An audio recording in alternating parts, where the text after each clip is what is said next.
This video is about the U2 crisis. It's part of the AQA unit on the international conflict from 1945 to 1972. We know that as the Cold War. Well, in the U2 crisis, what we have is a situation where America was spying on Russia, or USSR, using a spy plane called the U2, which could fly at 70,000 feet. And the Americans thought that this would be above any Soviet missiles. They got that one wrong. And ultimately, the Soviets were capable of pulling down a U2 plane. And in this situation, it happened around about the time of the Paris Peace Conference in 1960, when Eisenhower and Khrushchev were going to meet.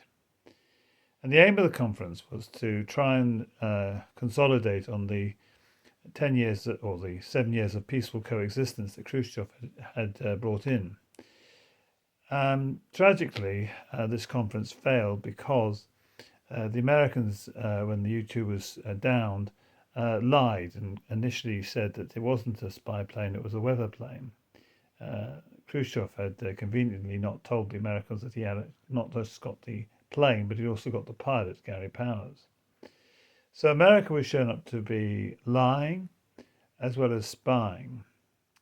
And this made America lose face and be looked as being morally culpable. And with this, Khrushchev stormed out of the Paris Peace Conference. Some have argued that actually Khrushchev wanted to storm out of the Paris Peace Conference because he was being considered to be too soft on America by some of the hardline people in his own government. We don't know that for certain, but that was one possible interpretation. The sad fact is that from now on, there will be a period when the Cold War gets worse. And we'll see that in the next few topics that we'll study. What was the Cold War really about? In many ways, we must never lose sight of the fact that the Soviet Union was, in fact, a cruel regime that oppressed its people and certainly oppressed the people of Eastern Europe.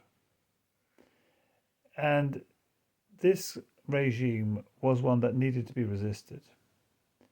And the only way to resist it was by patiently, as it were, managing and controlling it. It could not be fought against directly. Well, thank you for listening.